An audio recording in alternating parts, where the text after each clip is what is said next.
Simões, bending one for Torres. Eusebio. Oh my word! Have you ever seen anything like that? Bem jogado por Simão, a passar por dois adversários, Simão, a tentar oferecer o golo a Figo, e a bola é golo! O golo de Figo! Rui Costa já acreditou, vai tirar para o golo, atira o golo! Golo! Golo! Cristiano Ronaldo, vai para Cristiano Ronaldo, bateu, golo, golo, golo, golo!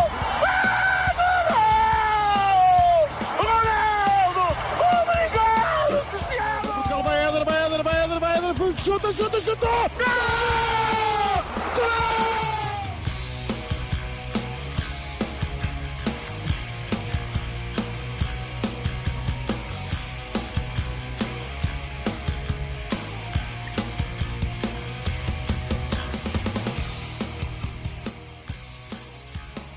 Verdes is going to take this third one.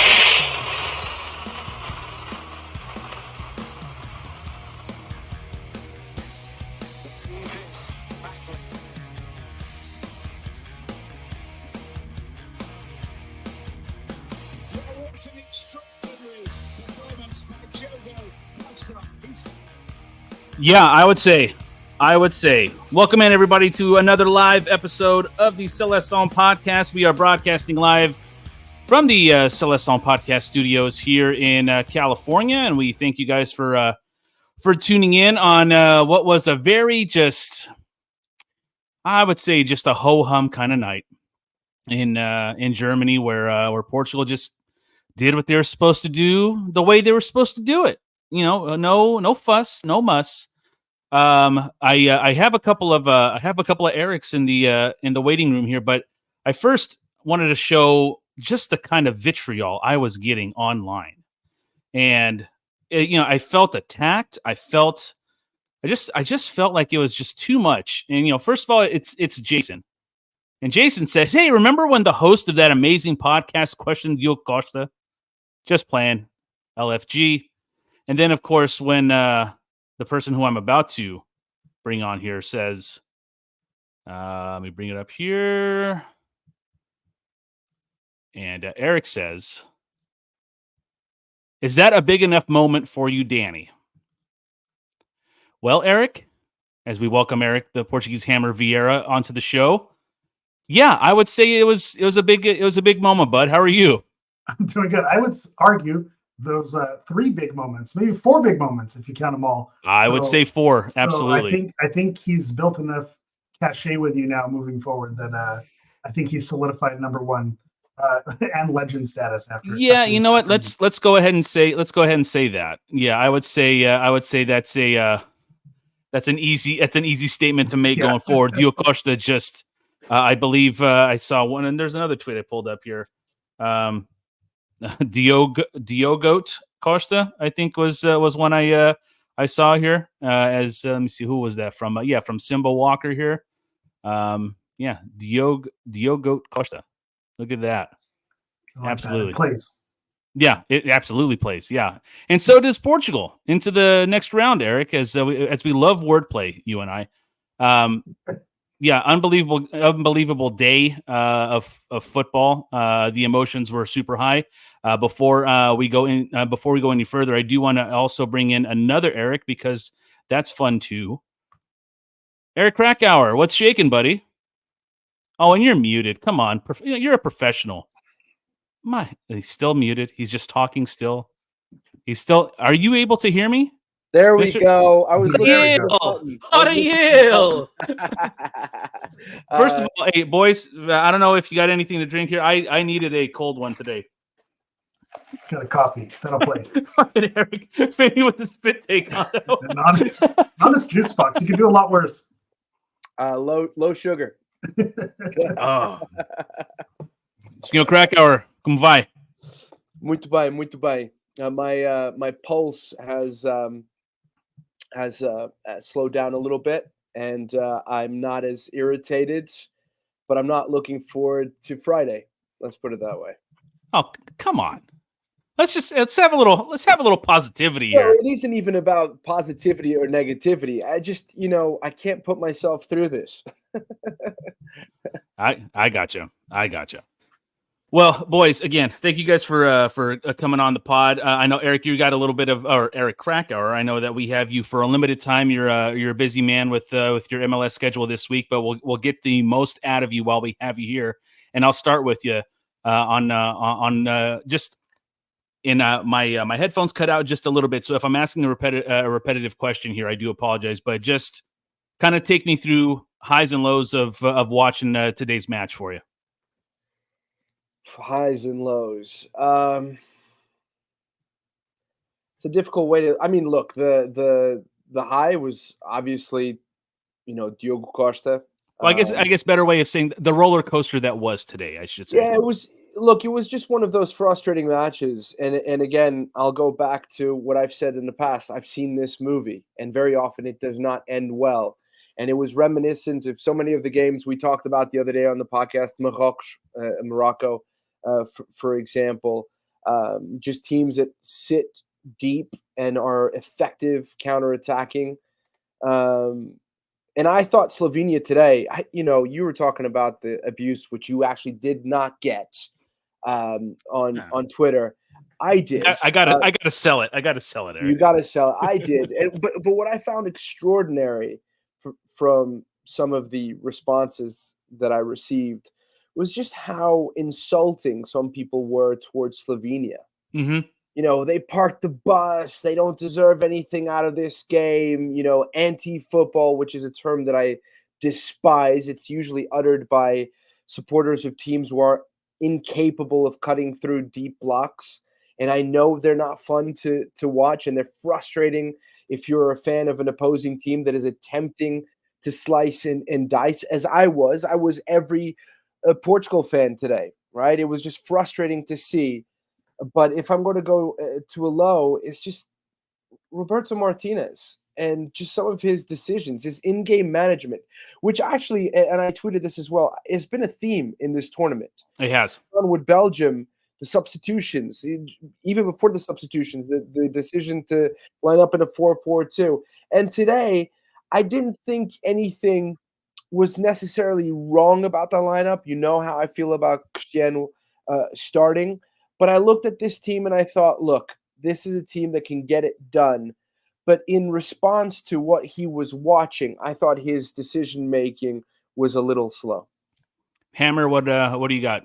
Yeah, I'm right there with you. Before we move any further forward, just want to say hello to Eric. I know you're making a collection of Erics here, and I know we're here to talk Seleção, but as a Portuguese American, just know that you have a little cheerleader in the background supporting MLS and watching what you do at Apple TV, and I'm always rooting for my Cougars in the background. So thanks, man. I appreciate that. It's good to be on this pod with you. Yeah, but going back to the game, I'm kind of right there with what I said when we previewed the tournament in general.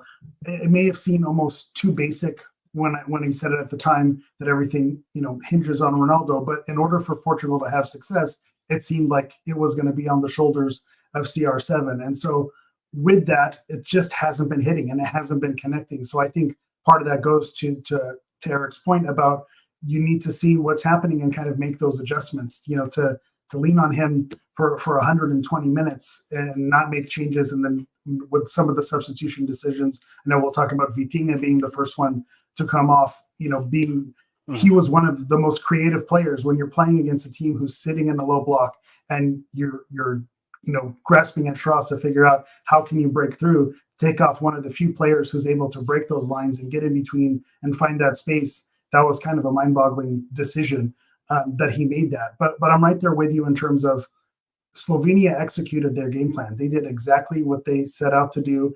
They sat back when Portugal pushed forward. They went on their counterattacking chances, and they took what Portugal gave them. So I'm with you that it was the frustrating part today, the roller coaster of emotions. I mentioned this also on social media. This is the first tournament that my son, who's 8 years old, is taking an interest in following along. And I feel like he got the full Portuguese experience today. The excitement of building up to it, the frustration, the nerves, the, oh no, everything's falling apart, going wrong, and then the elation at the very end. I just feel like that's kind of the full roller coaster. And what we're hoping wouldn't happen in this tournament, we would hope that, again, not to be insulting or disrespectful to Slovenia, but with the talent on the field, you feel like Portugal the way they played in the first half, that the goal was eventually going to come. And Yes. then when it didn't, that's just when the panic sets in and all the PTSD of memories past of having that possession and nothing to show for it. Then you start to worry. And then the missed penalty on top of that, there was things that were relieved and happy to be through to the next round, but also there was a lot of head scratching moments from Roberto Martínez. And then, some of the players as well just seemed almost to be trying too much. Cancelo is someone that stands out to me.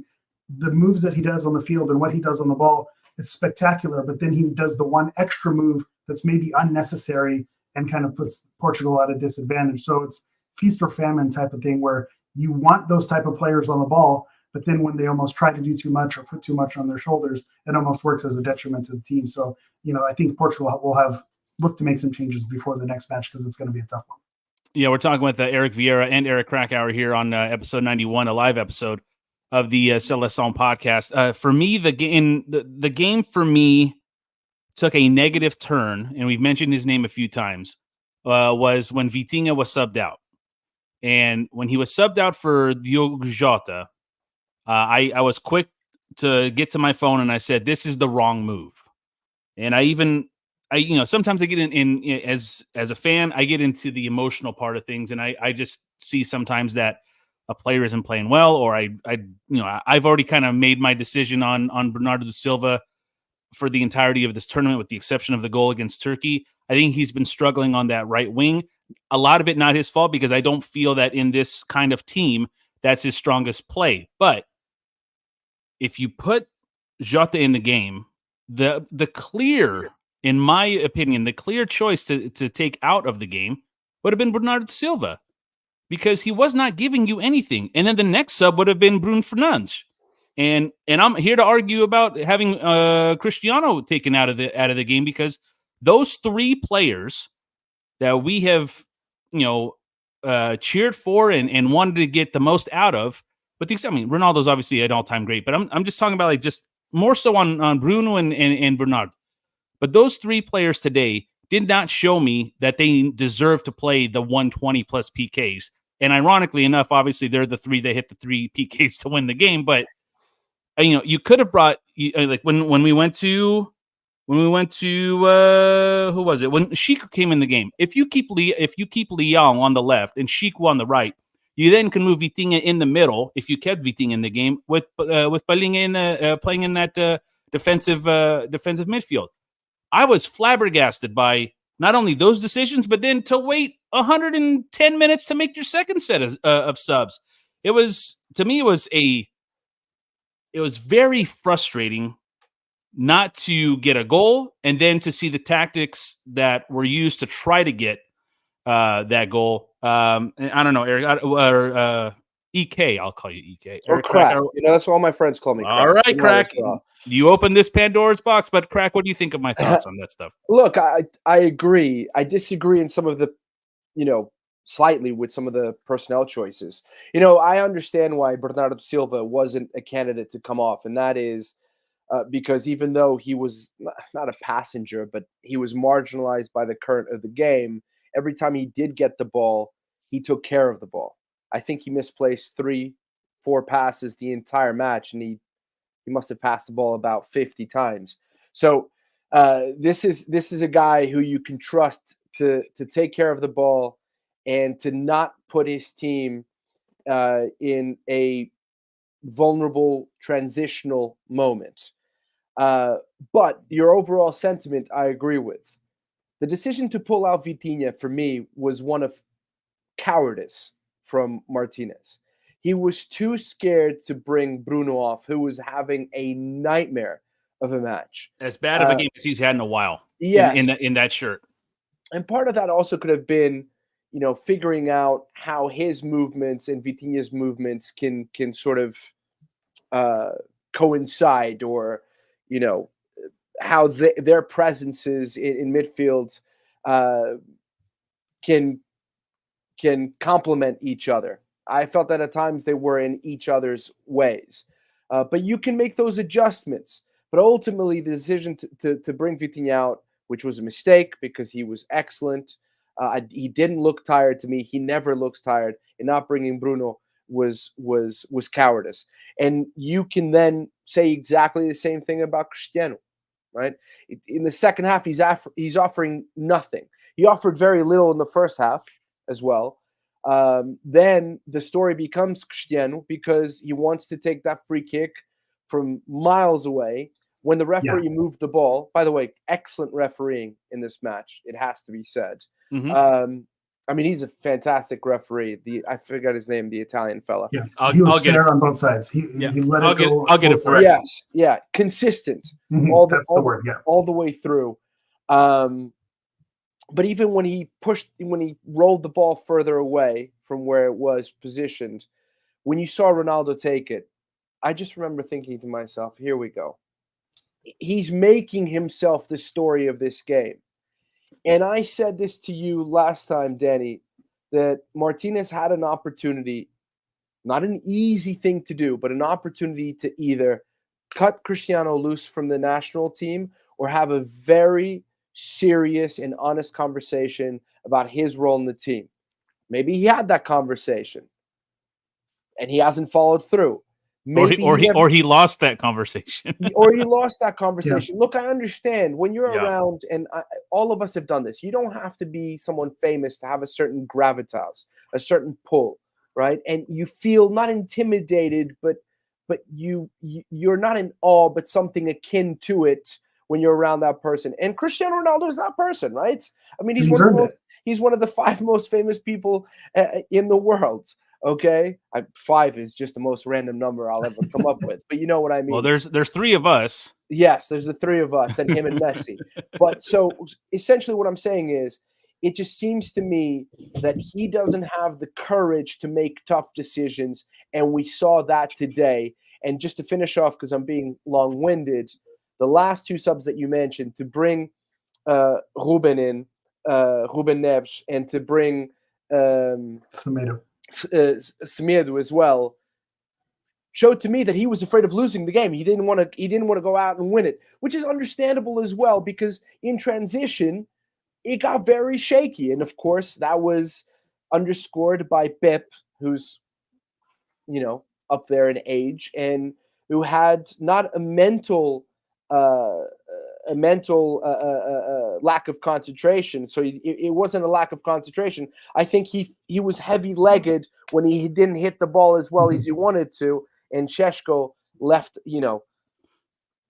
blew his chance to become a national hero from now into eternity. Yeah, and that's where the birth of Diogo Costa began, because I think what I saw in that breakaway, and then thinking back on, and are you good on juice, Eric? Do you need another one? I'm almost out.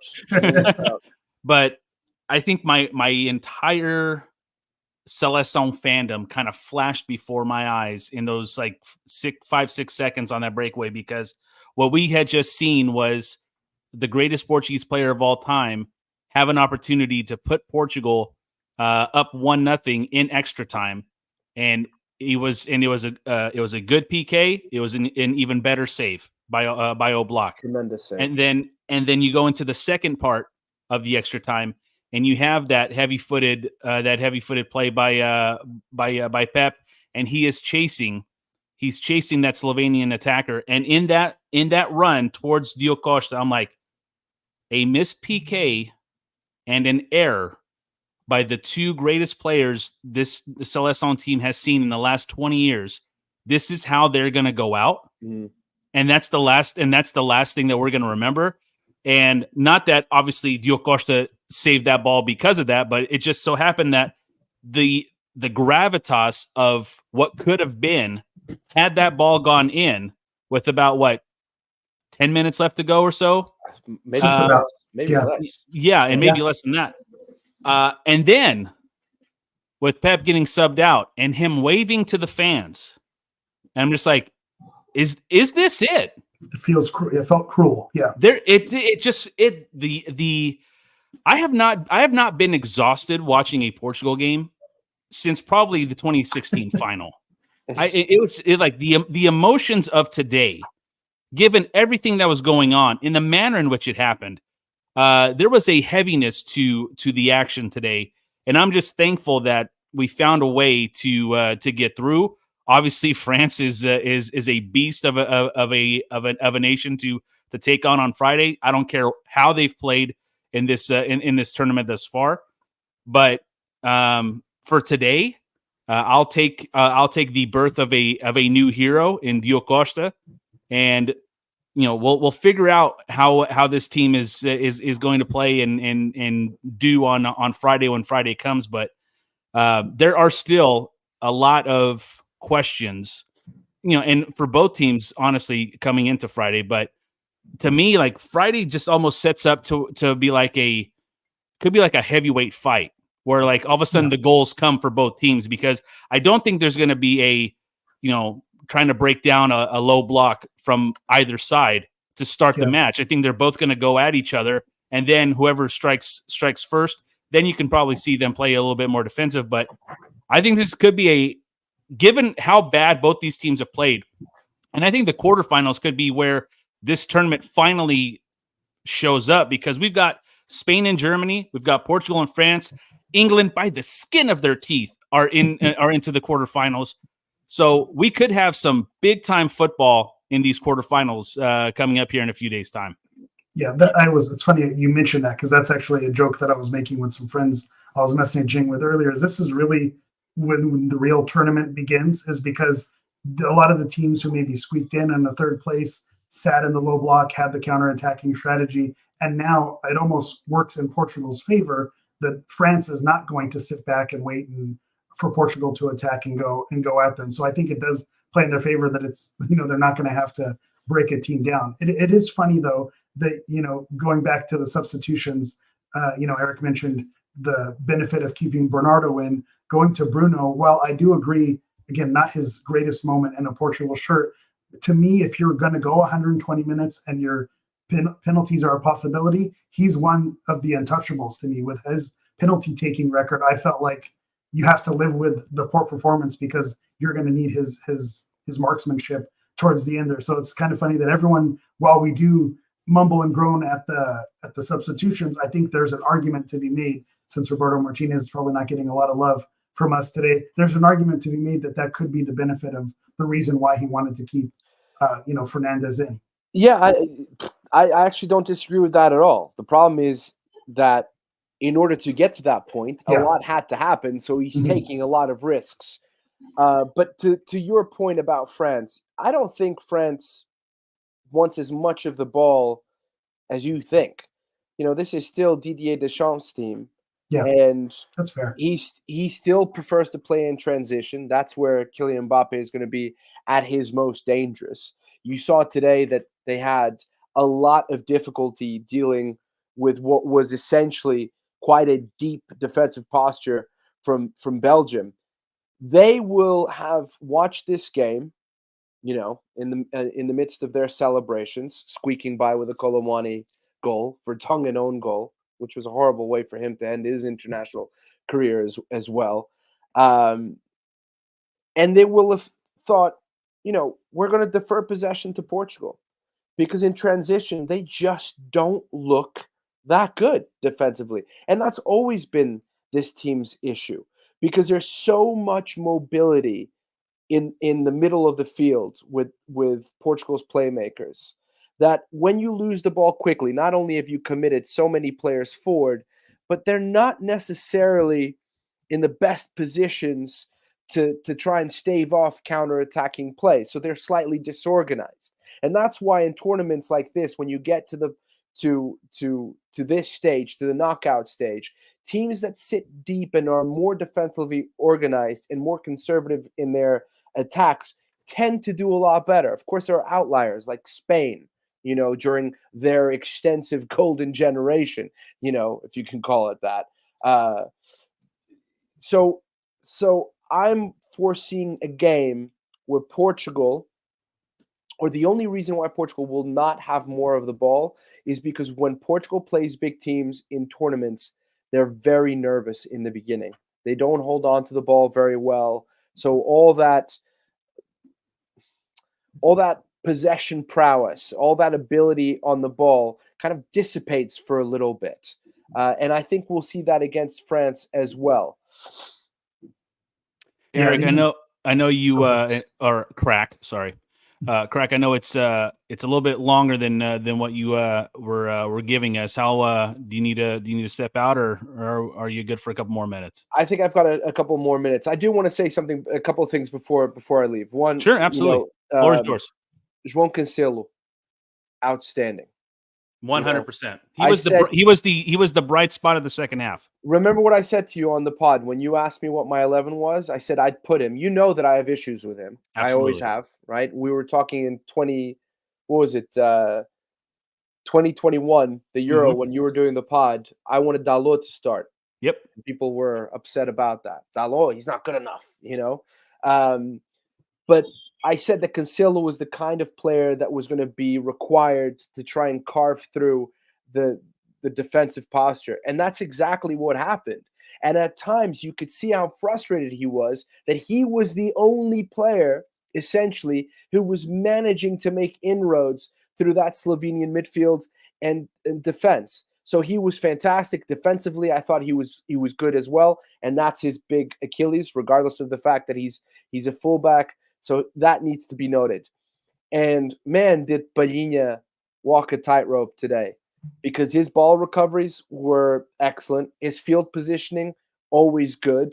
You could see that he refrained from throwing his body around and going into tackles, and yet he was effective in winning the ball back. So being able to do that for someone who I think has been booked more than any other Premier League player this season, I think. Someone has to be. An incredible, yes, top spot for sure. An incredible feat. You know what? I thought in the first half too. I thought the combination of Nunes and Rafael Leão on that left side was very effective, and I thought Nunes in the second half too. Honestly, not waiting for the pass. There were a few runs that he took it from right around midfield. And he could have given it to Bruno. He could have given it to whoever's playing on the left at that time. But he cut inside, and there was a few runs where I thought this was one of his best games that he's played overall, because Slovenia, for the credit that they do deserve, they never really tested Portugal much, and I think that has a lot to do. And Eric, I know that the defensive side of things for Portugal has been a bit of a talking point to where they're not a dominant defensive team. But I thought today, and if we don't want to disrespect Slovenia, let's not disrespect Slovenia, but we shut that any kind of attack that Slovenia wanted to do for the most part, with the exception of that breakaway. And I think Nunes on that left side did a tremendous job, and that linking play and just that whole left side of the field with Rafael Leão was just unbelievable today. I'd love to see more of that. And I think given, I think Portugal also has a tendency to play to the level of its opponent. I think you mentioned that they start a little slower and a little bit nervous when they play a bigger team. I also think that you would think that given that they've made it to the quarterfinals, the manner in which it's kind of gone, at this point, it's like, let's just, I don't care. I'm cussing. Let's just fucking play soccer on Friday. Let's play, and like something that you and me and Nathan talked about on the last episode. Let's play like that 2000 team where they had no fear of anything. And if they come out with the talent that they have, if they come out with a no fear kind of attitude, France is going to have their hands full. They haven't shown that they can play with that no fear attitude. But if they do, if they can find the gunnage to friggin' do that, I think that this team has every opportunity to beat France on Friday and then give either Germany or Spain trouble in the semis. But it has to come from within. It has to come from inside. It has to be a desire to do so. Yeah, look, I don't think, this is going to sound silly, but I'm more hopeful against France than I was against Slovenia. I'm right there. And it has nothing to do with us thinking that we're better than France, because I have the same thing. but it's just the approach should be different. Right. Look, it's because of the trends that we've seen forever. And again, the deep block. And where's the movement? Where's the movement up top? As I said, and everybody knows because everybody watches a lot of football here, in order to manage to dissect the deep block, you need lots of off the ball movement. And where was that today? It wasn't. It just simply wasn't there. And Landon Donovan, I don't know if you guys watched. Yeah, he called it out on the broadcast. Landon Donovan's analysis of the game today was excellent. He's actually been somebody who his commentary throughout the tournament has been very, very good. And he was calling out Portugal's issues right from the beginning, right? And the reason you see Cristiano Ronaldo alone in the box has a lot to do with the fact that there's very little mobility in that attacking trio or foursome or what have you. And much of that has to do with Cristiano Ronaldo. And I think it's Muad'Dib who put a comment before about, well, Cristiano Ronaldo is 39. Why are we sort of putting all not abusing him, but why are we criticizing him and not the 23-year-olds? Essentially, it's not just about putting the ball in the back of the net. It's about making sure that you have some sort of fluidity of movement, some synchronicity in the attacking third that simply did not exist today. Once again, they tried their hardest. I mean, they crossed the ball who knows how many times. A lot of those crosses were not far from getting to the target, right? There was one from Bernardo, which was exceptional. And I actually think Cristiano mistimed his jump, which is a rarity, hardly ever happens. So it's about that. Against France, we're not going to see that issue, right? We're not going to see the issue of having to cut through that deep block or as deep a block, because they will sit back and look to hit in transition.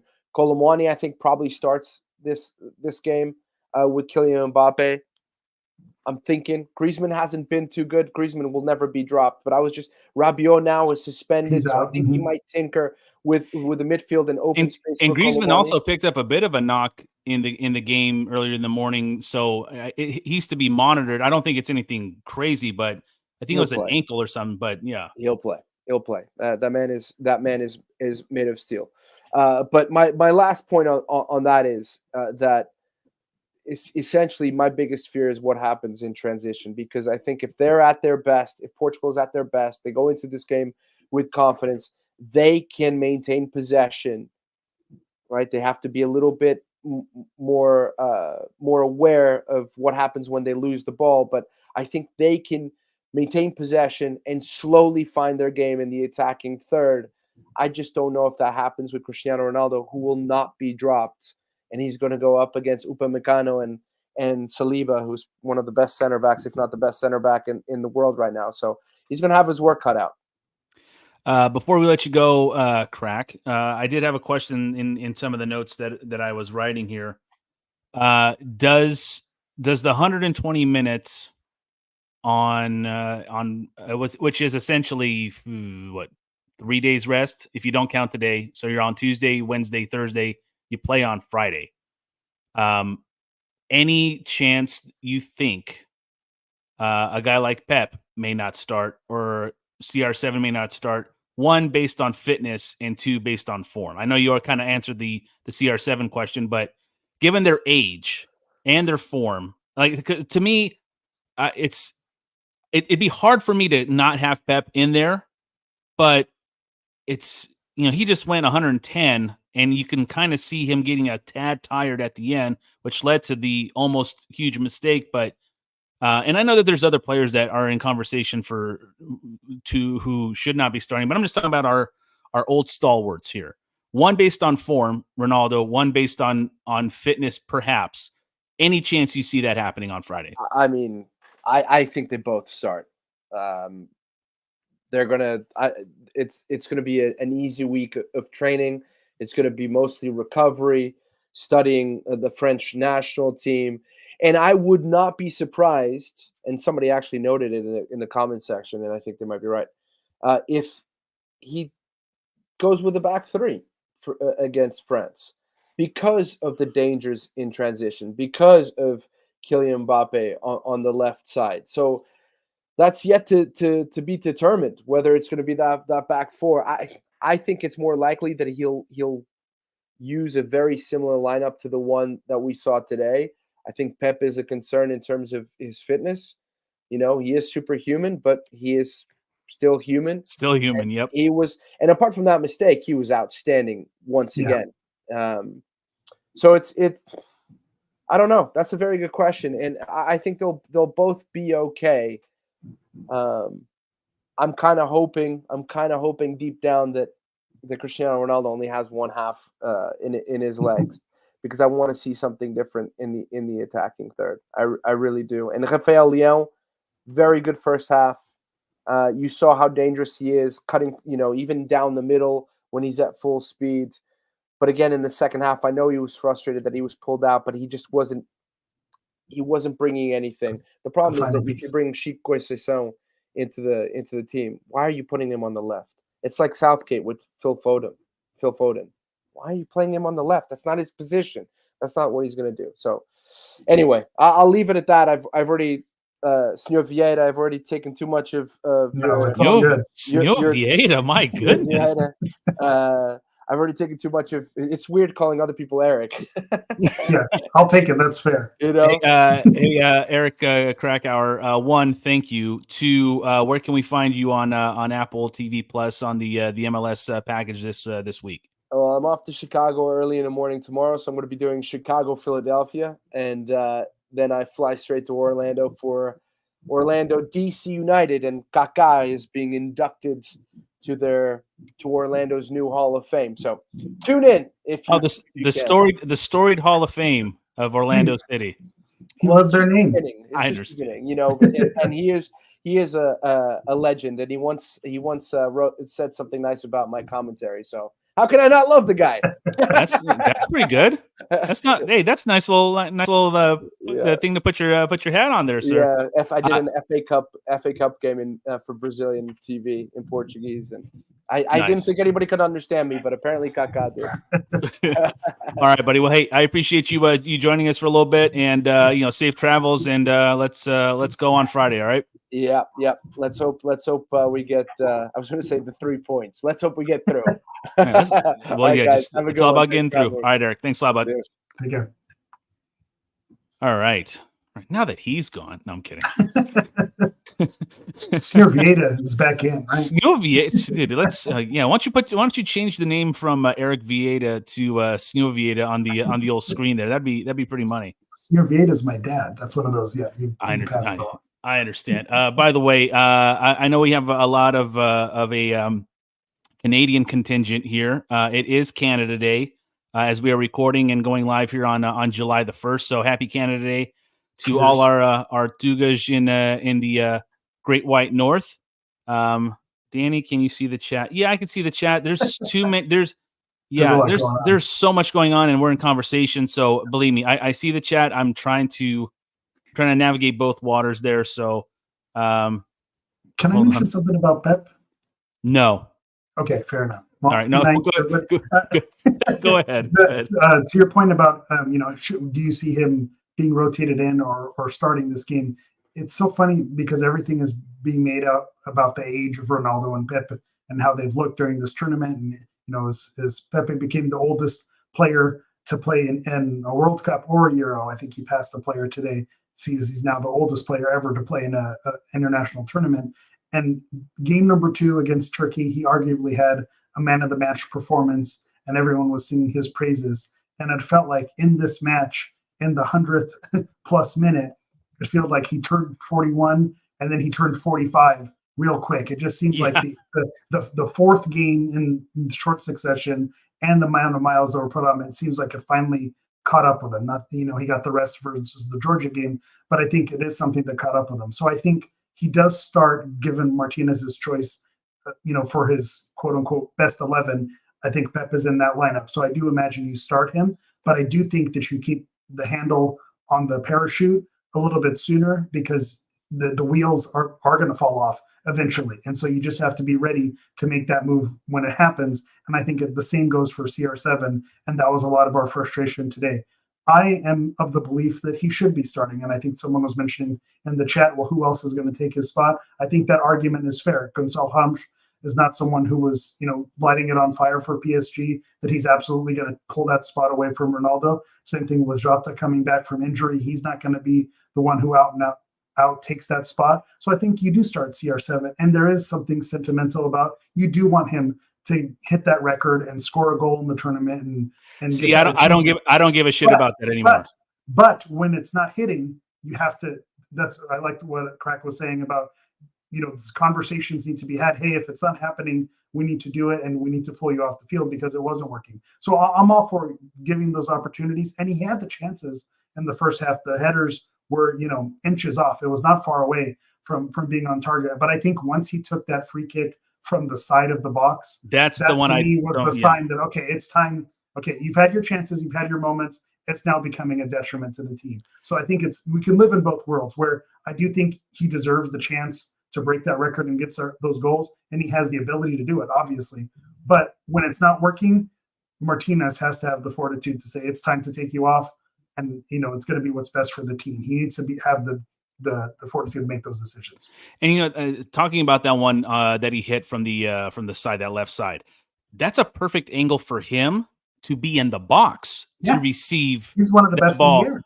to receive that ball from a Bernardo or a Bruno, because I mean you can hit that with such pace from that distance into that box that all you got to do is put your head on it, and it could go in the goal. There were a couple of instances, and I think Landon Donovan, who I thought had a really nice game, and I know we talked about it with Krakauer, but like he's been really good, I think, the whole Euros, to be perfectly honest. But there were a few of those headers where I saw on Twitter, like the header where like you're standing flat-footed or you're moving back a little bit.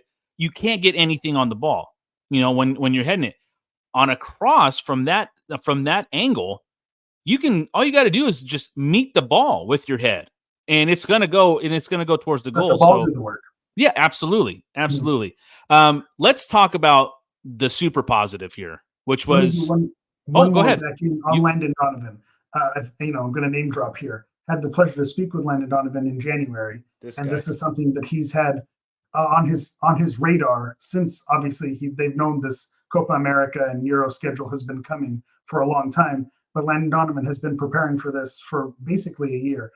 I could be open with my criticism as well. He's someone who, when he's asked to do color commentary, maybe had left a little bit to be desired in previous commentary. And so it made you a little bit nervous, like, how's Landon going to do? But you can tell how much he wanted to do a good job and the effort he put into it. He really was looking forward to this and really has analyzed the game. I think he's, I know we're talking about the American broadcast perspective, but it seems like this tournament, he's really stepped his game up, and he's been a pleasure to listen to. And he did call out Portugal for that stagnation up front. And what we saw with, as much as Ronaldo brings to you with that aura that he has, that he brings with him, when it's not there and he's not coming back and, offside at the halfway line, and the movements aren't happening, those runs aren't happening, then you have to call it out. And I thought he was fair to call that out. You know what? If things don't go our way against France, and let's say the worst happens, and all of a sudden maybe we were looking for a new manager. Maybe the federation's like, no, we can't take that. In about 10 minutes, I think Greg Berhalter might be available. Okay, I was wondering where we were going with this. American soccer, yeah. Yeah, but okay, but let's talk about the positive here, which was Diogo Costa. I have, and you tongue firmly in cheek when you send me that tweet, but I will own what I said before this tournament. I still had my druthers on if he could be the absolute number one goalkeeper for this national team, given that, again, the game against Ghana in the first game of the World Cup, I never felt like he quite shook off that almost disaster of a play. He didn't really have that much of an opportunity to impress during qualification because Portugal was never really under any kind of duress during qualification. So his performance today was just unbelievable. And I have never seen a goalie stop 3 PKs, let alone in a row. Well, no one has, because he was the first keeper. Yeah, I mean, like in the Euros for sure, but I mean, I'm sure it's happened like in club, in Champions League or in club football, whatever it is, or in domestic cups. But what he and Eric, the thing that I liked about the situation too was I had a lot of sympathy in my heart for Ronaldo at the break of the first extra time half. Mhm. He felt like he let the entire country down. Yeah. And the emotions of that were absolutely overwhelming for him. I've seen criticism of him like, oh, crybaby. I can't get with that. I have been critical. Yeah, I've been critical of Cristiano Ronaldo for the last year and a half on this podcast. I make no bones about that. I will not make fun of the man for showing emotion. I will not take shots at the man because he's on the twilight of his career. I could be critical and not be disrespectful. I've seen a lot of disrespect shown towards Ronaldo this entire tournament, and it's absolute bullshit. And It's I don't easy target. absolutely a lot of Because it's he's at the top. self-made. Yeah. A lot of it's self-made. But at the same time, if you look at what that man's done in the last 20 years for this sport, take a step back from your clicks and just respect what the man has done. I'm almost like I feel like Mourinho after that one. Hey, respect. But seriously, Yeah. I mean, come on. And I think I felt how you felt, and it's interesting. The things that went through my mind during that moment. One, when we got the penalty call, I was by no means confident that it was going to go in just because of the way the game had built up to that point. It seemed like Portugal just could not get it going, which shout out to you with whatever you're drinking, because there's a nice little sticker on that as well, possibly a Portuguese Hammer sticker somewhere on for those of us watching in the chat there. Right there. So Eric, this is you. yeah, there it is. Good timing. It's like we planned this. So one, I wasn't feeling supremely confident. And then the heartbreak of having him miss it and to see the emotions that went through it and how he was feeling. One of the thoughts that went through my head was just once the tears started to come down, I thought of the symmetry of the 2004 Euro being his breakout tournament and this being the last dance type of situation. And what's the lasting image for 2004? It's CR7 crying, after the end of the Greece final, in tears, distraught because, they couldn't get it done in the final. So I thought there was going to be a symmetry of his final moments in the Portugal shirt in the Euro was going to be, the tears from 2004 and then the tears from 2024. And then when they cut to his mother in tears, I was like, okay, you got me there, because and you're right. He was carried.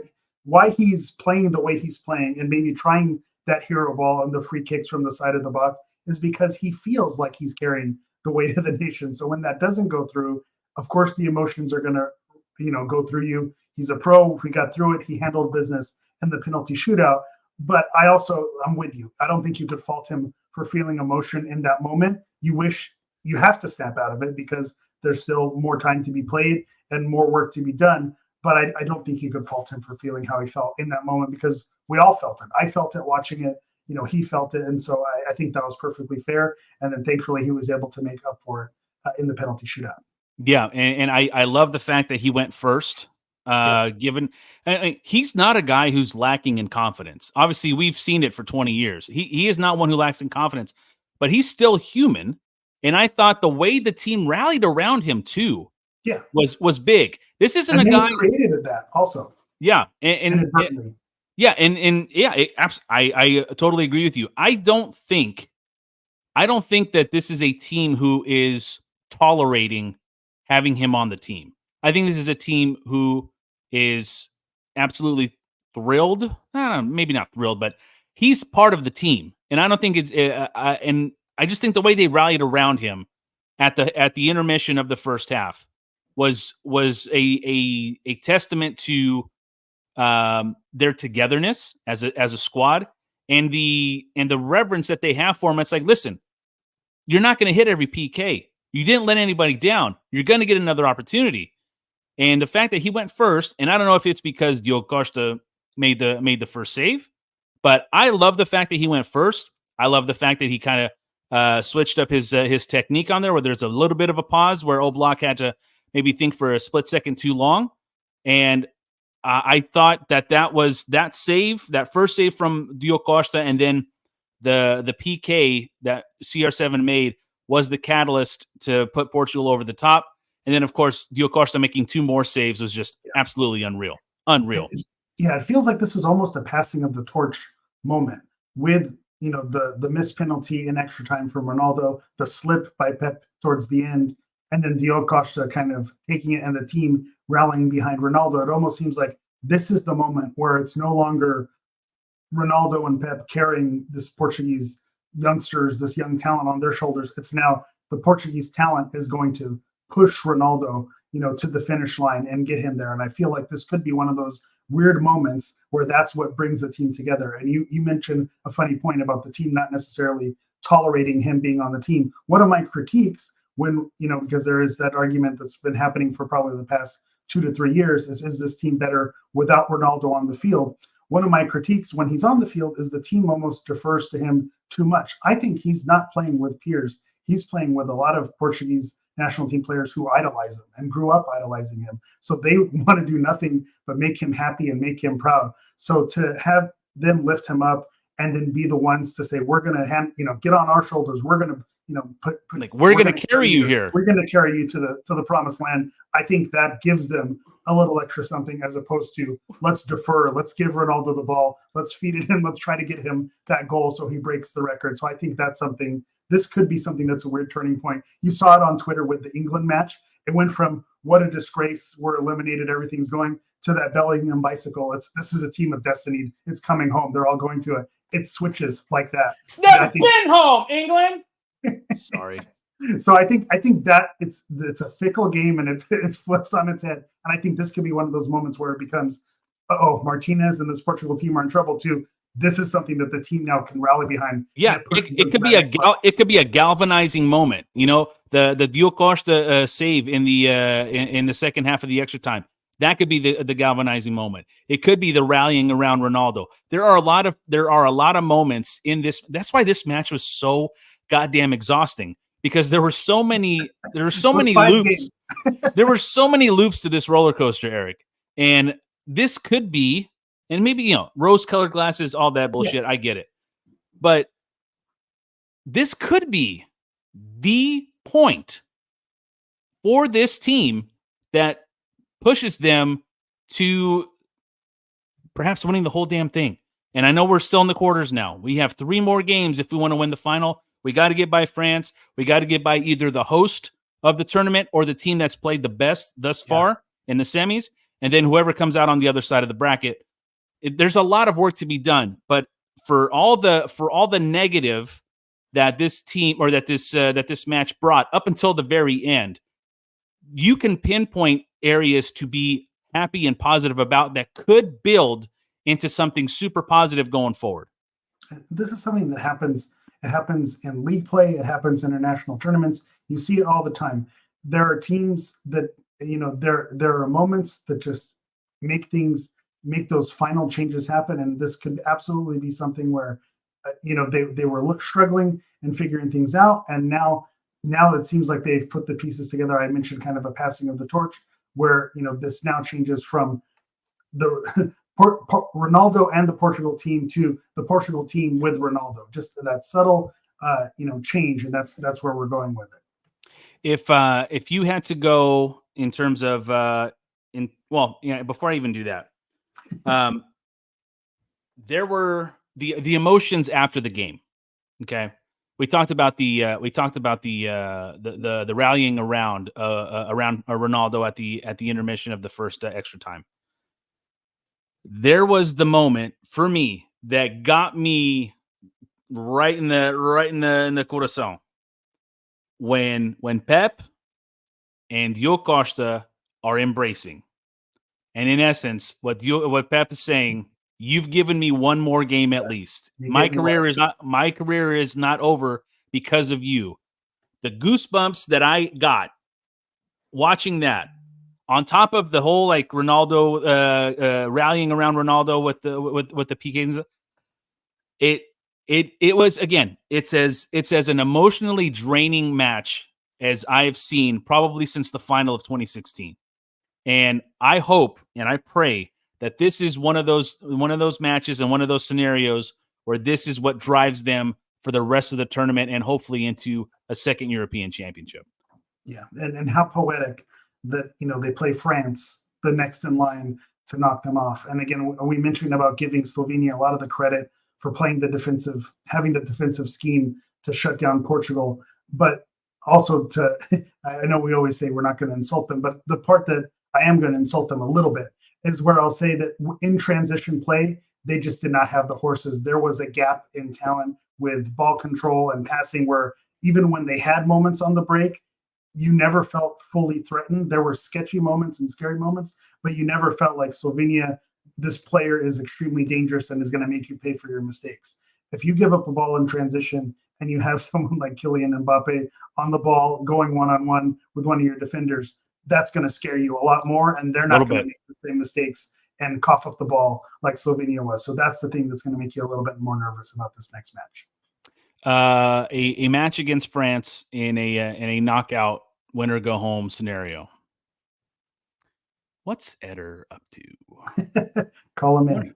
I wonder if we can I don't know, get it to about 0-0, maybe 109th minute. Have you got to get João Moutinho and Quaresma back too, because those three were involved in the goal. I actually have the play actually right there is the play with the passing and everything right there as I'm pointing with my my mechanical pencil. These are still things.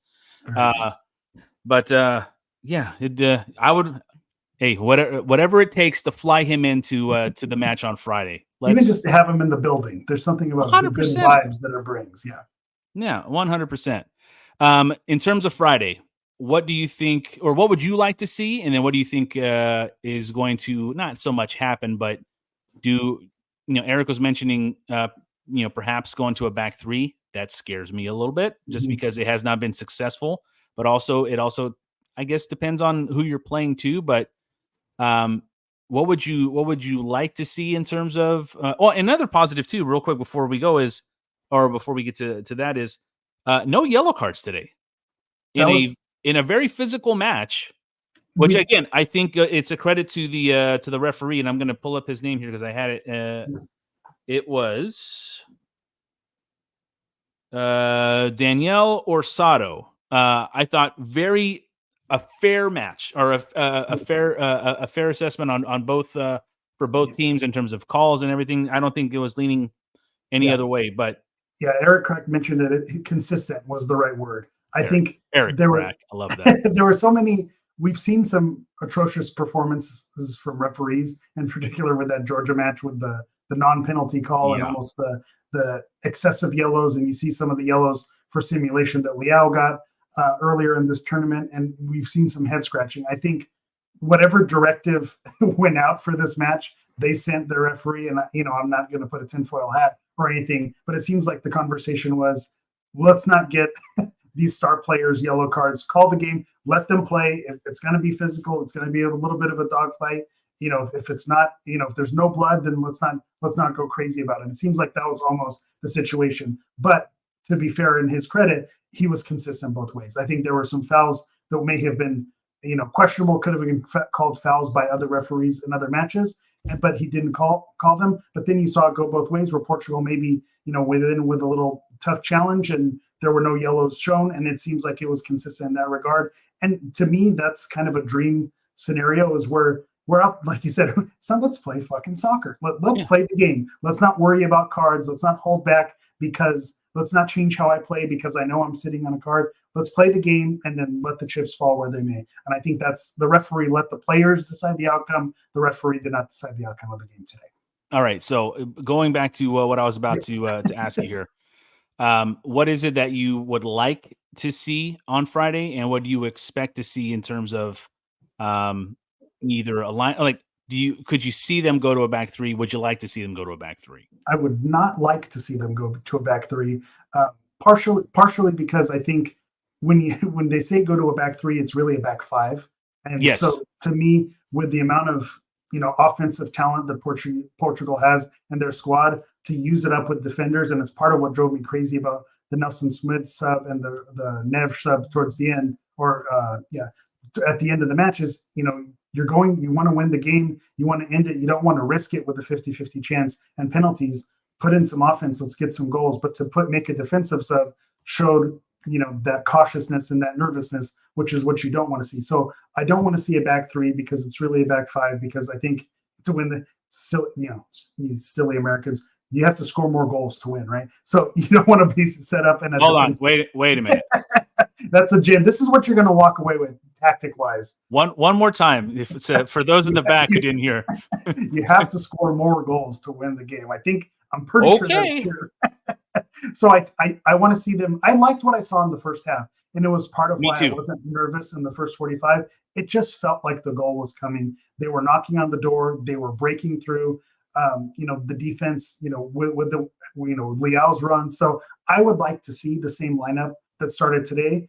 The only difference that I would like to see is the subs. The subs have to change. I think France, if they get up on a lead, they're going to be a lot harder to break down than Slovenia. And I think you need to take your chances early while you can. And then if it's not working early, you have to pull the parachute. And I think whatever discussion needs to happen with Ronaldo, we want to get you your goal. We want you to have that achievement. But if it's not happening, we need to make a change. We need to get something fresh. We need to keep France on their heels. We've beaten France without Ronaldo in the lineup. And so what's to say we can't do it again? So I think that's one of those things that you have to look forward to is, to me, just pull the plug a little bit earlier and keep the foot on the gas. Don't be cautious. Go out there, play free. I think you mentioned it with Nathan, the swashbuckling style. I think back to that.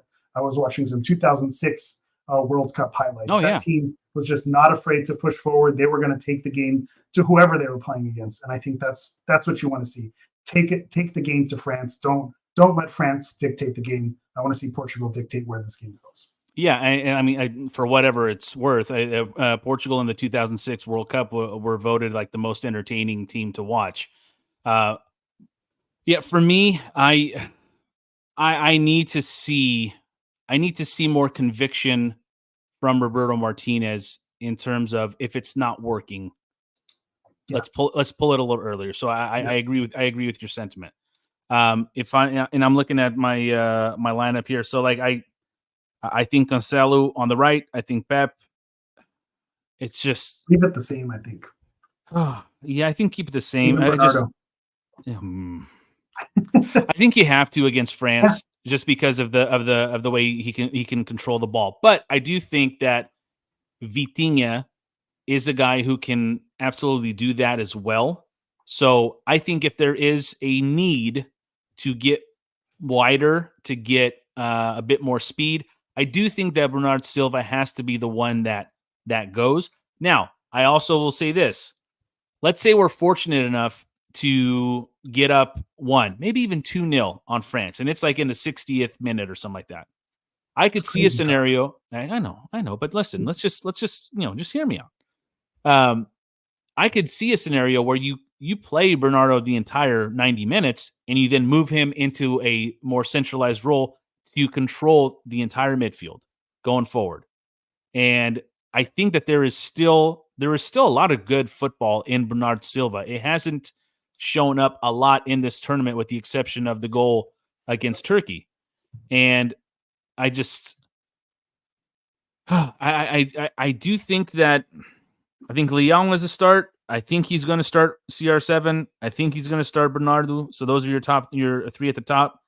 There's no change coming, I see, in the midfield with Vitinha, Palhinha, and Bruno Fernandes. Bruno Fernandes has to step up on Friday. I think that is without question. Not hate so much, but not a lot of criticism on this pod, on this episode about he was just very poor today.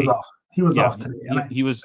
You mentioned it on the last show also, is a lot of the criticism that he gets is with those passes not hitting. But I think there is something to be said that having someone who wants to make those dangerous passes and make the extra thing happen, you want that. But I also think we're at a stage in the tournament where you don't want to, we saw it when you switch to 3 in the back. When you're doing something different than how you've been playing the last few games, there's an adjustment, and France is not going to be the team where you want to test things out. So that's why I say if this team, the lineup is comfortable playing with each other, don't tinker with it, don't mess with it. I agree. And, then now is not the time to experiment.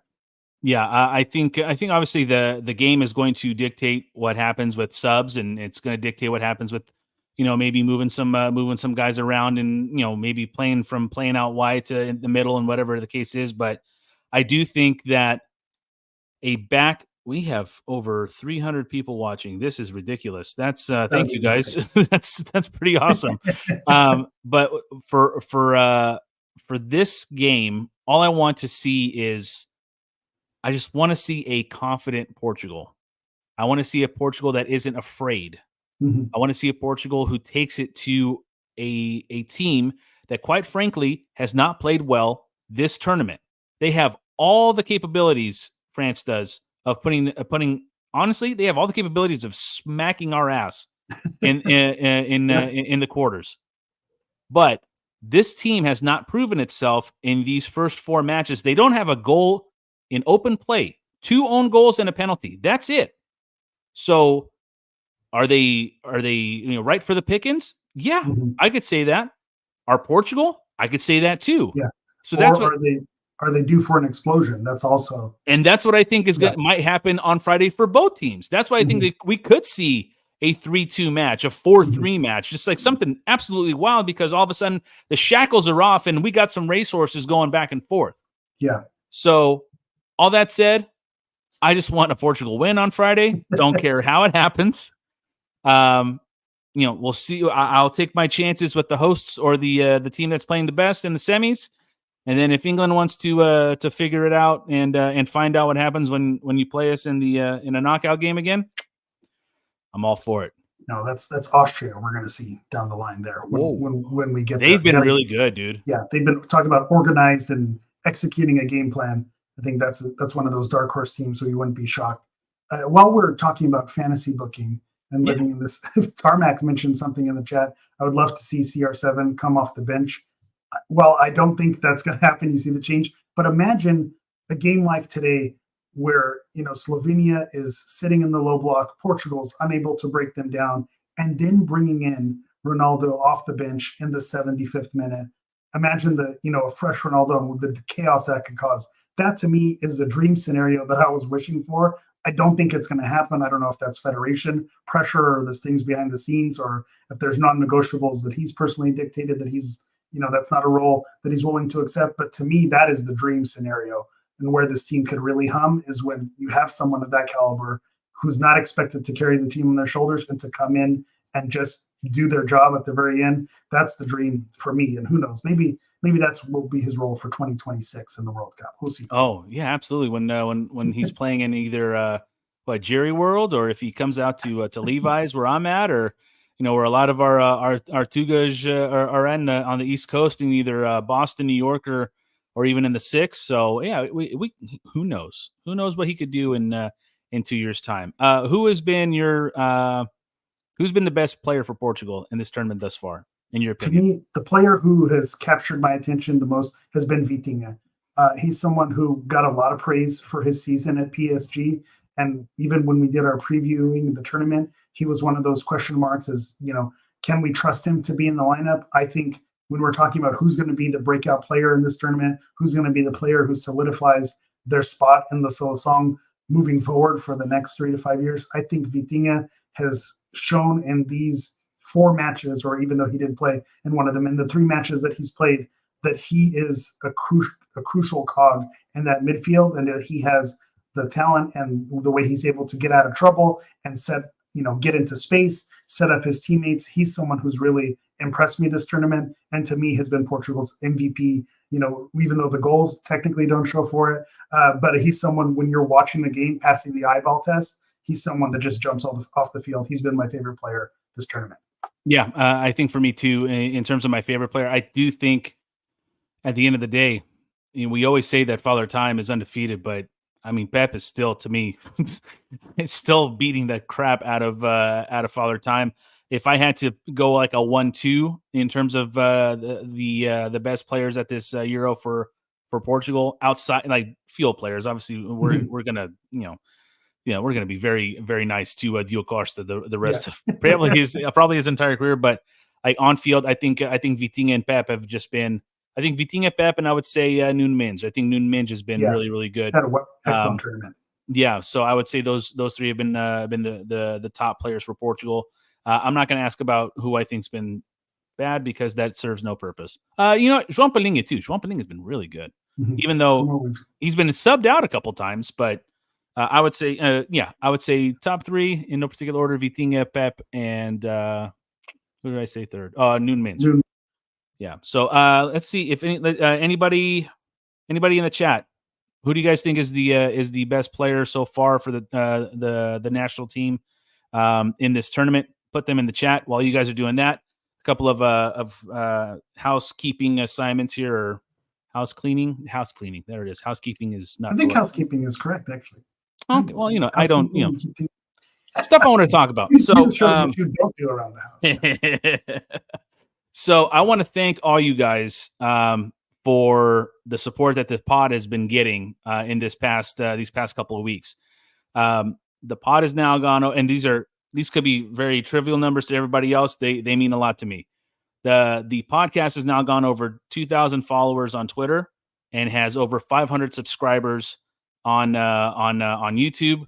I got a little email saying talking about the YouTube thing, and I'm like, oh, that's pretty sweet. And then the Twitter thing happened right around the same time. So I can't thank you guys enough for listening, for watching, for interacting, because again, community is the biggest thing for me on this thing. And getting to talk to people about this team from all parts of the world, all parts of the States, in Canada. It's just been so fun. And I think the most emotional part of mine, maybe not the most emotional part, but one of the big things that I was feeling as I thought that maybe this was going to be it for this tournament was not doing this anymore, or at least not anymore, but at least till Nations League. Yeah, guys. So I'm so glad that I get another match to talk to you guys about. Hopefully 3 more. Hopefully we have a huge party on the 14th of this month. But I'm just so thankful for all the support that you guys give me and this pod and all the interacting. I know I don't get to the chat enough, and I do apologize, but it's hard to kind of man everything here and do everything. But just a big thanks, a huge obrigado to all of you guys for the support you guys are giving the pod, and let's keep it going. I'll jump in here as well. I sent out a tweet earlier this week, as the content you've been putting out, and I'll just kind of back up what you're saying.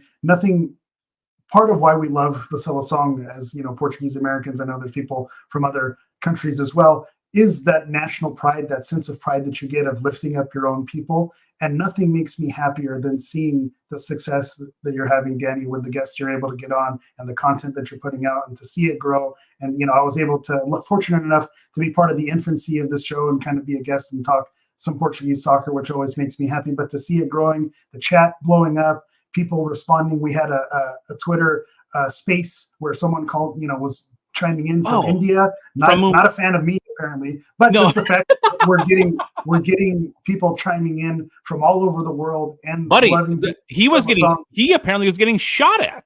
That's my core memory of this tournament. But kudos to you. That's a testament to you and the consistency that you have of getting good guests to talk about our Seleção, the excitement and passion that you bring, and just making this feel like an inviting community. So kudos to you, and I'm happy to see how much it's grown and the continued success that we'll have through Nations League and the next World Cup, next year on the next Euro, and so on and so on. So hey, Eric, who won the inaugural Nations League?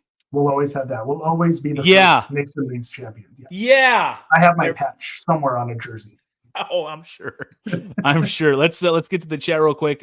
From who thinks who is the number one player so far, the best player of the tournament so far? Jamie saying it's either Minge or Vitinha. Let's see. A lot of Vitinha. Yeah, Jason Mendonça, Vitinha hands down. First of all, love the name Voodoo Dog. He's saying, "Oh dear, put the finger down, Voodoo Dog." Pep by far. We got L9 saying that Vitinha has been the best player, most consistent. More from Andre De Silva. Is that my Andre De Silva? I don't know. I know an Andre De Silva. He's one of my best buddies, but he says he's not with the national team, so maybe he's in the chat. Oh, maybe. We've got Noon Minge, got a Figo 2000. Got to change that Z to an S, but we're good. Luciano, our friend from Montreal. He says, old man Pep. C Nissan says, hey, it could be recency bias here, but DC 99, that's not a bad choice at all, especially after the today, festivities of today. So, yeah, more than anything. So that's it for this episode. And Eric, these episodes are a lot of fun with guys like you, because like you bring you know what you do? You're right here. You mellow it out, not too high, not too low. But I honestly I love the interaction and the chemistry that we have on the show. So I greatly appreciate always you making time, especially when, the thing about this show too. Like I do it from California, right? Everybody I talk to, I would say 95% of everybody I ask to come on the show, not on the West Coast of the United States, not on the West Coast of Canada. So it's like, all right, I'm talking to folks like yourself in Texas. I'm talking to Eric Krakauer in Florida. I'm talking to Tom Kundert and Matthew Marshall. Like God knows what time in the morning for me. I don't care, because this is the whole passion project that this has become. Oh, one more thing. If you are familiar, if you're in the States, I don't know if Luso is in Canada. I don't think no, Luso American. Come on, Danny, pay attention. So Luso American, which is a fraternal federation here in the United States, a Portuguese fraternal federation. They asked me to talk at their I guess Luso camp, their education camp, happens to be at Sac State this summer. And I was able to talk to 34 kids who are either in junior high or in high school. And I actually got to talk to them. They asked me to talk about the podcast and podcasting, and just kind of, just different areas where Portuguese Americans are kind of contributing in different kind of not traditional areas. Cause podcasting is still relatively new. But I wanted to thank Sarah Rodriguez, who was one of the chairs of the camp, for inviting me. My wife was there. She actually took some pictures. I'll release those in a chat in a tweet and post this week. My sister, I want to thank my sister Sandra, Pinto Creations 916. She made some stickers. I don't know. Do I have any here? I'll have to send you a couple, Eric. But I was gonna say, you got to put it on the water bottle. Yeah, well, I'm actually, I got to talk transitioning away from that one. We got to talk to Josh to send me maybe another one here. But okay. So my sister made stickers of the if you're watching the podcast, stickers of the show logo. So if you're watching the podcast, on the top right, the show logo there. And then my kids got to hand out the stickers to all the participants.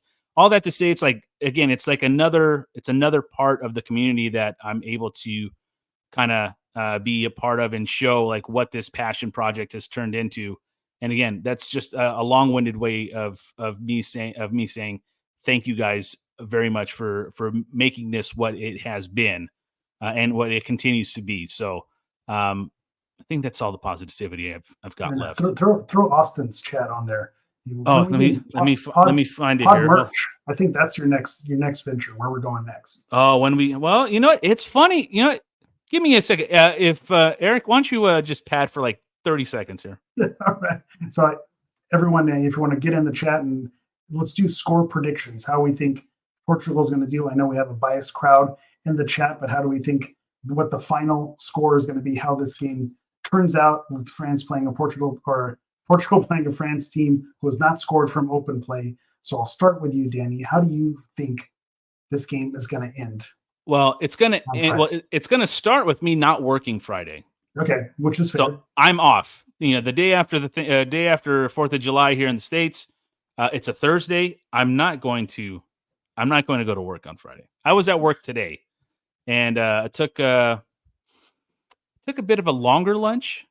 I squeezed 45 minutes from a half an hour lunch. Sue me, sorry.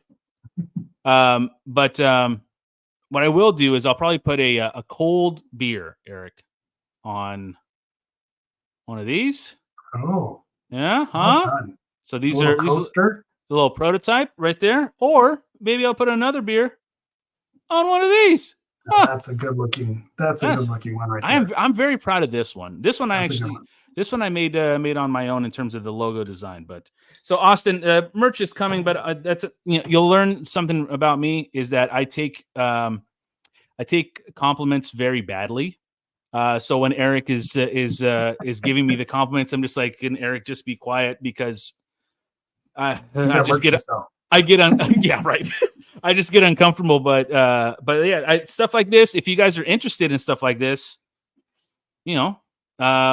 just we'll figure it out. But I think right now trying to launch a store in the middle of the Euros is probably not the best thing. I probably should have thought about launching the store before the Euros, but timing is everything, as they say. So what do I think is going to happen on Friday? Portugal wins. I think Portugal wins 2-1. That seems to be a popular score in the chat. I feel like I'm right there with you. I feel like Portugal gets an early goal. I think they buck the trend with all the focus being on Ronaldo and how he couldn't get it done in this match.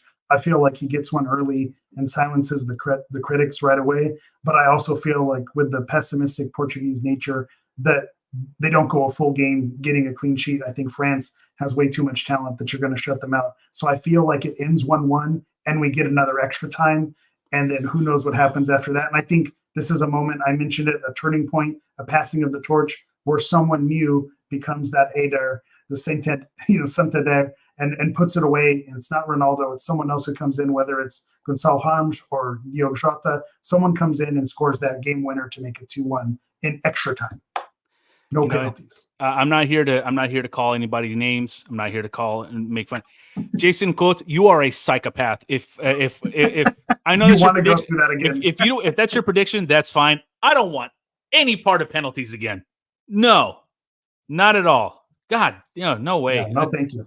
Yeah, but if we win, I'm all in. But it's one of those things where it's like if you knew what was going to happen before it happened, and you knew it would be a positive, that's one thing.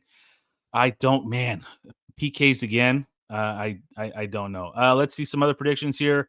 We've got 3-2 for us. Hopefully, what? Yeah. All right. Jason has that explosion happening where these teams easy. We talk about it on our Galaxy podcast. We have our roulette theory where everything keeps coming up red. Eventually, it's got to hit black, right?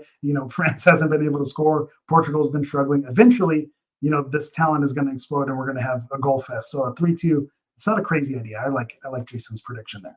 You mentioned your podcast. If you guys are just joining us for the first time, I keep forgetting that too because we have new followers on Twitter. We have new subscribers on YouTube. So this might be the first time you guys are watching either the pod. So first of all, bem-vindo, welcome, as I welcome you guys towards the end of the podcast. So that's something I got to work on. Hour 20 in, welcome. But if this is the first time you're watching Eric also is a co-host of an MLS podcast, Corner of the Galaxy, covering the LA Galaxy. Why don't you tell the folks how to listen to that, how long you've been doing that, and why are the Galaxy the best team in the MLS? See, this is where we're going to lose everybody here. But thanks I set you up for that one. But yeah, I've been on Corner of the Galaxy, at Galaxy Podcast on all the social media, covering the LA Galaxy beat, if that's your thing. I don't know if there's many Seleção connections there. We did have Abel Xavier pass through, have a cup of coffee with the LA Galaxy and some few Portuguese names in there. But again, we do shows every Monday and Thursday. The show's been happening since 2009. The main host, Josh Guessman, has been the main guy there for every single show. I've been in the fold probably the last 5 or 6 years. I hop on the Thursday show, bring more of the fan perspective. And someone mentioned it, I forget who it was, to bring that calming perspective. I think a lot of people want to shout and yell at their teams and talk about everything that's going wrong, or when you're winning, hey, we're winning it all. And I think you need to kind of live somewhere in the middle to bring everyone back down to reality. So that's kind of the perspective that I bring on that show. And hopefully I'm able to calm everybody down, especially after today's roller coaster. I hope we all had, a nice relaxing afternoon after that stressful blood pressure increasing, roller coaster that we all went through. So that's the goal, is to calm everybody down. It's going to be okay. We're here to have a good time. And so that's what I do over on the Corner of the Galaxy podcast, covering the LA Galaxy, and hopefully continuing to do it here. Yeah. Hey, man. Anytime I do a pod, you're always one of my go-to guys to come. This chemistry here, this Tuca Powers, this is nice. We got to start flexing for everyone. This is great for the audio medium. Don't be guys flexing. don't be jealous, guys. Don't be jealous. But also, speaking of, I just forgot to shout out. And if you want to follow me on all the social media platforms, it's at Hammer EV and the number 9. So that's throwing that out there. Instagram, Twitter, all those fun things. Usually memes, making fun of the games, but you need that as well. You need to. That's part of the calming, keeping everybody in a good mood. Also, you are the commissioner of the Uniform Police. Uniform Police, yeah. I'm wearing, that's I like to call it. That's such a great top. Yeah, uniform matchups. That's another thing where I lose everybody talking about kits. It's like we're here to talk about the game and tactics and back three and 4-3-3 and everything moving forward. And I'm like, listen, this color combination, USA in white versus Uruguay in light blue. That should not be happening. That's not appeasing to the eye. So again, you'll hear me comment on those things as well. One last thing before we go, I love hearing or reading where everyone is watching and listening from. So if you can put that in the chat, because I'm more curious than anything on like where you guys are watching us from. This may not be my Andre De Silva, because this is now the second time he's mentioned the Australian commentary. So I'm guessing. Can't be tougher than listening to Australia's commentary during these games. I'm guessing Andre's from somewhere in Australia. So I know the show does very well in Canada. The show does very well on the East Coast. Does well out here in California. The 6 is in the house with Paul Miguel from Toronto, Hamilton. That's Nelly. That's Oakville Nelly, if I'm not mistaken. Remy, who was with us a couple of episodes ago from Ventura, California. So we think Remy there. Oh, Voodoo Dog is from Montreal. So this is another person from Montreal. This is good. This is absolutely. Oh, hell yeah. Look at this. Sydney. Deductive reasoning. So not my Andre De Silva, some other Andre De Silva, but a very cool Andre De Silva, because you are listening and watching us on YouTube in Sydney, Australia. So God bless you, Andre. Future. I think it's already Friday over there. Yeah. How did the game go, Andre? Can you tell me? Can you tell us what happened? You guys are so far ahead. Toronto, Montreal, Orange. Where's Orangeville, Canada, Austin James? Tell me where Orangeville, Canada is. Anyway, I'm getting some uniform shout outs in the chat that says, speaking of kids, the last 5 tournaments that Portugal's been knocked out, they've been wearing their whites. So as long as they wear their reds, we're in good shape. As much as we like the new white and blue tile kit, that hasn't brought them success on the field. So maybe we keep with the reds if we're into superstition and making that work. Well, I when we last played France in a tournament, it was red versus blue. So that's a tale as old as time there. So I don't see us wearing the white there. If we played England, don't think we'd wear white there. Oh my God. Spain. What if we play Spain? Yeah, that might be the wrinkle right there. Let's go Germany. Let's go Germany. Let me hide the current comment now. There it is. Other places. Let's see. Oh, Sacramento. Jason, we're like 5 minutes away from each other. Let's figure out how to make it how to meet up here. And I'm getting confirmation that Orangeville, Canada is also in the greater Toronto area in Ontario. So, okay, I think that's it. Any last? I'm from. This is good. Andre De Silva says, "I'm from the future. Portugal won 37-0. You won't believe it." I don't. I don't. Well done. Yeah, but I wonder if Ronaldo got a goal. You have to have at least 30 of those. Yeah. Yeah, no kidding. All right. That'll do it here for us here on episode number 91 of the Seleção podcast. My thanks to Eric Krakauer, who joined us earlier. Safe travels to him, and greatly appreciate him making some time for us. on this Monday night. My thanks to Eric Vieira, the Portuguese Hammer, the Texas Tuga. Loving his involvement in our pod over these last couple of weeks here with the tournament. And again, my thanks to all of you guys for watching, for being part of this community, man. We live on one more day. Let's see what happens against France, a familiar foe, and we will see what happens on Friday. The game is at 12 noon West Coast, 2 p.m. Eric Vieira Coast, East Coast, 3 p.m. I believe 7 o'clock in the Azores, 8 o'clock in Portugal.